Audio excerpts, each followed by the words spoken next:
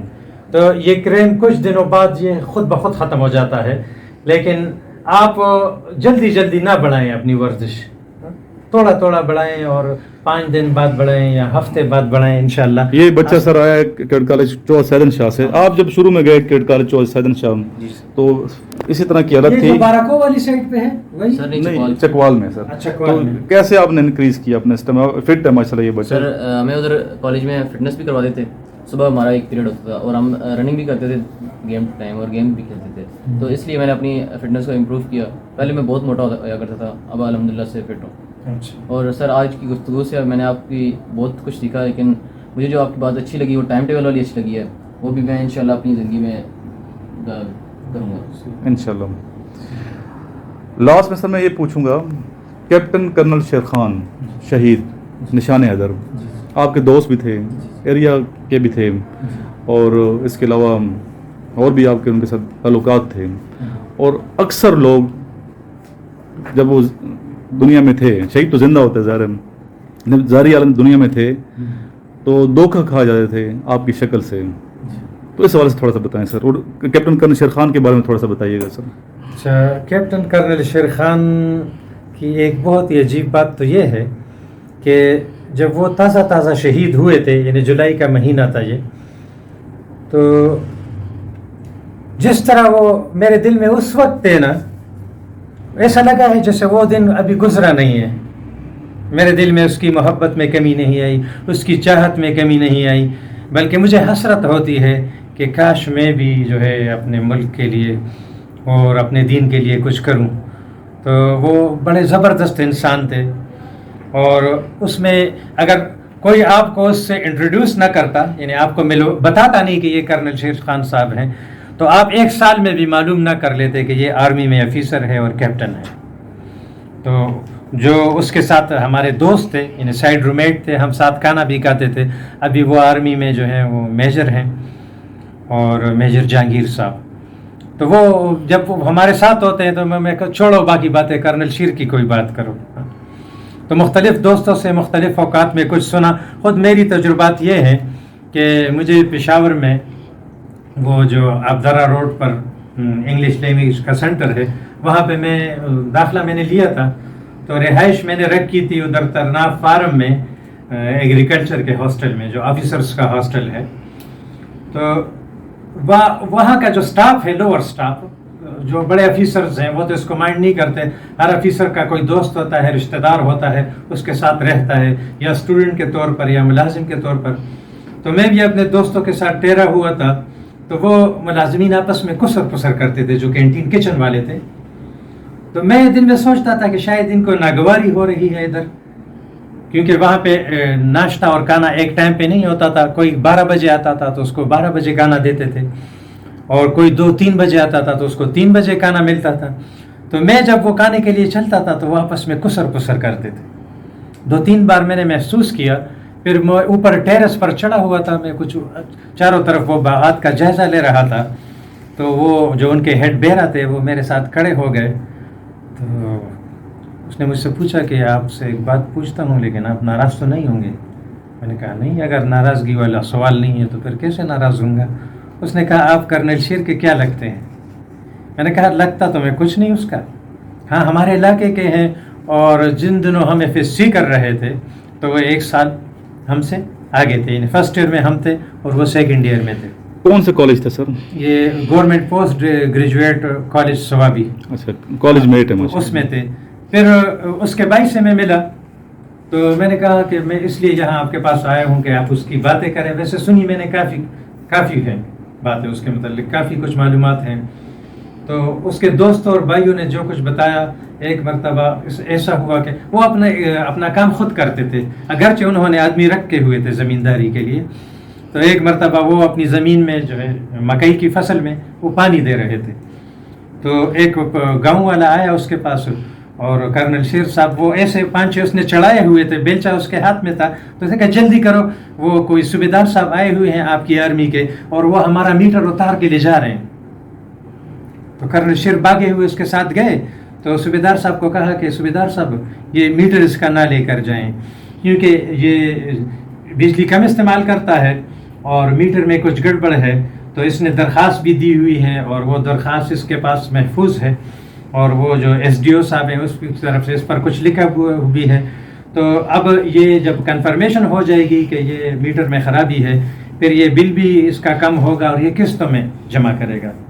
تو جب تک یہ درخواست اس کا ریجیکٹ نہیں ہوتا آپ یہ میٹر دوبارہ لگا لیں. تو اس نے کہا آ جاؤ بھائی اپنا کام کرو، یہ ہماری ذمہ داری ہے، ہمیں گورنمنٹ نے لگایا ہے، اسی پہ ہے، تو آپ اس میں مداخلت نہ کریں. تو اس نے کہا کہ مداخلت تو اس وقت میں نہ کرتا جب یہ قصور اس کا ہوتا. اگر یہ یعنی اس کا قصور ہوتا تو یہ خود جا کر شکایت نہ کرتا. اس نے ریٹن شکایت کی ہے کہ میرے میٹر میں فرق ہے. خیر وہ نہیں مانا. پھر کرنل شیر صاحب نے اس کو اپنا وہ کارڈ دکھایا ڈیوٹی کا، اس نے سیلیوٹ مارا اور جا کر وہ میٹر پھر لگا دیا. تو دوسرا ایک خاص واقعہ، وہ مردان جا رہے تھے. تو مردان جا رہے تھے ہائی ایس، جس کو ہمارے علاقے میں فلائنگ کوچ کہتے ہیں. تو اس میں سب سے آخری سیٹ پر سوار تھے. تو وہاں پہ ایک پل ہے، اس کو کلپانی پل کہتے ہیں. وہ جب کراس ہوتا ہے تو مردان کا کینٹ شروع ہوتا ہے. اب ایک ٹانگے والا جو ہے وہ یہ سوات والی سائڈ سے ادھر آ رہا تھا پل کراس کرنے کے لیے. تو اس نے کوئی غلطی کی ٹانگے والے نے. تو وہ ٹریفک والے نے بھاگ کر جو ہے وہ اس ٹانگے پر چڑھے، اور وہ ٹانگے میں جو گھوڑے کو سدانے کے لیے چابک ہوتی ہے، وہ چابک اس نے اٹھائی. ایک ڈنڈا قسم کا ہوتا ہے، چمڑے کا تار اس پر موٹا لگا ہوتا ہے. تو وہ اس چابک سے مارنے لگی کوچوان کو. کوچوان اس آدمی کو کہتے ہیں جو تانگا چلاتا ہے. تو وہ کرنل شیر صاحب نے کہا کہ بھائی بس کرو نا. شیشے سے آواز دی، یہ جرم اس کا اتنا بڑا نہیں ہے جتنے آپ نے سزا دی. تو اس نے کہا جاؤ اپنا کام کرو، تجھے اس سے کیا ہے. تو اس نے کہا نا یہ بھی میرا کام ہے کہ جتنا اس کا گناہ ہے اتنی اس کی سزا دو. ویسے مجھے معلوم ہے کہ آپ مار نہیں سکتے، آپ وارننگ دے سکتے ہیں، آپ جرمانہ کر سکتے ہیں، آپ کو مارنے کا اختیار نہیں ہے. تو وہ بدماشی پہ اتر آیا. تو کرنل شیر صاحب جب وہ پہلے سمجھاتے تھے اور جب آدمی نہیں سمجھتا تھا پھر وہ مارتے تھے. تو وہ شیشہ اس نے کھولا اور اس سے وہ نیچے اس نے چھلانگ ماری اور جا کر وہی چابک اس سے چھینا اور اس کو پیٹنا شروع کیا. پھر اس کا جو ہے وہ بیلٹ اتارا اور اس کو کہا میرے ساتھ چلو تانے. تو یہ اور پولیس والے بھی جمع ہو گئے، بھئی تم کون ہو اس کو تانے لے کر جانے والے. اس نے کہا نہیں، یہ تانے میں یہ جسٹیفائی کرے گا اپنے آپ کو کہ جس نے اتنی مار کھلائی ہے اس کو. پتہ نہیں پھر وہ تانے گئے کہ نہیں گئے، لیکن وہاں پہ ان کو یعنی پتہ چل گیا کہ یہ کوئی عام آدمی نہیں ہے.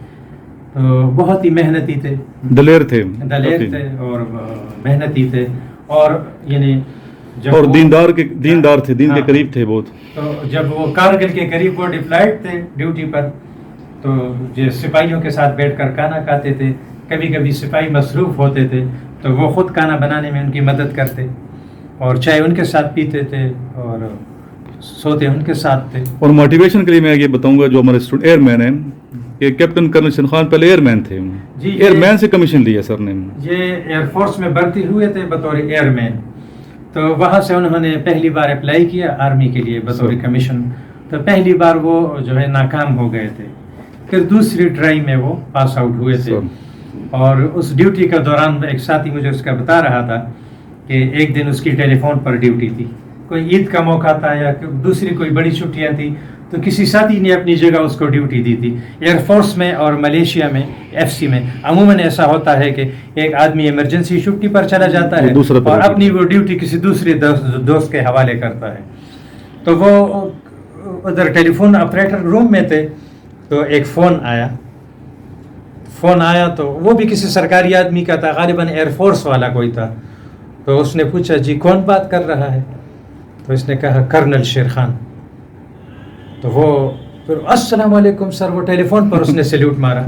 تو پھر اس نے پوچھا سر آپ یہاں کیا کر رہے ہیں, یہ تو ٹیلی فون آپریٹر کا کمرہ ہے. اس نے کہا بھائی میں معافی چاہتا ہوں, کرنل شیر خان میری رینک, کرنل میرا رینک نہیں ہے, میرا نام ہے, میرے دادا کو یہ نام پسند تھا. ہاں پھر وہ ادھر سے غصے ہو گیا کہ آپ نے صرف شیر خان بولنا تھا, مجھ سے جو ہے آپ نے ٹیلی فون پر سلوٹ کرایا اور یہ ہوا اور وہ ہوا. تو اس طرح کے واقعات ہیں. اور بیٹا کوئی کویشچن آپ کا ہے تو پوچھو. یہ پہلے دن فرسٹ ڈے ہے, یہ معاشرے سے بال شل کاٹے ہیں, اولیاء اس بچے کا دیکھ لیں, مہینے کے بعد اس کا اولیاء دیکھیں گے, اس کو سارا ہم فوجی بنائیں گے ادھر, اور پورا اس کا ذہن سم جو ہے چینج کریں گے اس کی. یہ فیشن ہے نا, فیشن. جی جی. تو یہ فیشن جو ہے یہ اللہ کو بہت پسند ہے ماشاءاللہ. ہاں, اور اس کا جو ہے ایک مرتبہ کچھ لوگ باتیں کر رہے تھے, بھائی یہ کپڑے نہ پہنو صاف ستھرے, اور جب دادا مر جائے تو یہ کام نہ کرو, بال نہ بناؤ نا. تو اس پر اللہ نے جبرائیل علیہ السلام کو بھیجا. اچھا. تو جبرائیل علیہ السلام وہ یہ وحی لے کر آئے, قل لوگوں کو بتا دو من حرم زینت اللہ التی اخرج لعبادہ, کہ کس نے فیشن کو حرام کیا ہے, یہ تو اللہ نے اپنے بندوں کے لیے جو ہے پسند فرمایا ہے. لیکن فیشن میں پھر جو ہے اسلام اس میں ہمیں پھر دیکھنا ہے کون سا فیشن کرنا ہے کون سا نہیں کرنا. رولز کو اسپیشلی فیشن کو عربی میں کہتے ہیں زینت. اور دوسری جگہ قرآن میں حکم آیا ہے کہ فیشن دن میں 5 مرتبہ کرنا ہے. اچھا. لیکن علم والے بندے کے ساتھ بیٹھتے ہیں تو بہت کچھ سیکھتے ہیں. فیشن دن میں 5 مرتبہ کرنا ہے. خذوا زینتکم عند کل مسجد, ہر نماز کے لیے فیشن کر کے آنا ہے. اور تیسری بات فیشن کے متعلق یہ ہے, یہ لوگوں کی نظر میں جو ہے اچھا بننے کے لیے نہ ہو, یہ اللہ کی نظر میں اچھا بننے کے لیے, سبحان اللہ, اللہ کی نظر میں اچھا بننے کے لیے ہو. تو اسلام نے اس کے کچھ اصول بیان فرمائے ہیں. اسلام نے فیشن کے کچھ اصول بیان فرمائے ہیں. تو اس میں پہلا اصول یہ ہے کہ یہ آدمی کے سطر کو چھپا لے. فیشن ایسا ہو, سطر آپ جانتے ہیں ناف کے نیچے سے لے کر گھٹنوں تک یہ مرد کے لیے سطر کی جگہ ہے, تو وہ اس میں چھپ جائے. قرآن مجید میں ہے کہ قد انزلنا علیکم لباسا, میں نے تمہارے لیے لباس اتارا ہے اور یا مقرر کیا ہے. پھر اس میں کیا ہے, یواری سوآتکم, لباس ایسا ہو کہ جس سے آپ کا سطر چھپ جائے, یعنی دوسرے کو محسوس نہ ہو کہ یہ مسکولر ہے یا یہ کمزور ہے. پہلی بات تو یہ ہے. تو لباس ذرا کھلا ہو اسلام کے مطابق, فیشن کا لباس. دوسرے نمبر پر اتنا باریک نہ ہو کہ جس طرح ایکس رے میں ڈھانچہ نظر آتا ہے اندرونی, تو آپ کا جو ہے وہ اندرونی ڈھانچہ لوگوں کو پتہ چلے کہ یہ تو یہاں سے یہاں تک اس کی جو ہے وہ مسل ہیں یا ران ہیں, یہ چیزیں ہیں. تو اتنا باریک نہ ہو کہ اس میں اندرونی ڈھانچہ نظر آئے. اور تیسرے نمبر پر اتنا ٹائٹ نہ ہو کہ لوگ آپ کی سٹرکچر سمجھ سکیں. جب ٹائٹ ہوتا ہے نا تو لوگوں کو نظر آتا ہے یہ کمزور ہے, یہ دبلا ہے, یہ صحت مند ہے یا یہ موٹا ہے. تو اتنا ٹائٹ لباس بھی نہ ہو. چوتھے نمبر پر اس میں غیروں کی نقل نہ ہو, یہ اللہ نے ناپسند کیا ہے. اور 5ویں نمبر پر فیشن میں یہ ہے کہ یہ آپ کو میچ کرتا ہو, یہ آپ کے جسم کے ساتھ میچ کرتا ہو, اس کا جوڑ ہو آپ کے ساتھ. مثلا ایک کلر ہوتا ہے جی, سوٹ کرتا ہے, تو وہ ایک آدمی کے ساتھ بہت برا لگتا ہے, وہی کلر دوسرے آدمی کے ساتھ بہت اچھا لگتا ہے. تو جس کے ساتھ اچھا لگتا ہے وہ یہ کلر استعمال کرے گا تو یہ فیشن ہے. اور جس کے ساتھ یہ کلر برا لگتا ہے, میچ نہیں کرتا, وہ یہ کلر استعمال کرے گا تو وہ اگلی اور بیوقوف نظر آتا ہے لوگوں کو. ایسے تو یہ ایک بات. سر بہت شکریہ, جزاک اللہ, آپ تشریف لائے. انشاءاللہ آپ نے آتے رہنا سر یہاں پہ, تو ہم نے بہت کچھ سیکھا ہے. لاسٹ میں دروش ہی پڑھتے ہیں, اللہم صلی علی محمد وعلی آل محمد کما صلیت علی ابراہیم وعلی آل ابراہیم انک حمید مجید, اللہم بارک علی محمد وعلی آل محمد کما بارکت علی ابراہیم وعلی آل ابراہیم انک حمید مجید. کل پیر صاحب نے کہا درود کے ساتھ سلام بھی پڑھنا چاہیے. پڑھیں گے ہم الصلاۃ والسلام علیک یا سیدی یا رسول اللہ وعلی آلک و اصحابک یا سیدی یا حبیب اللہ.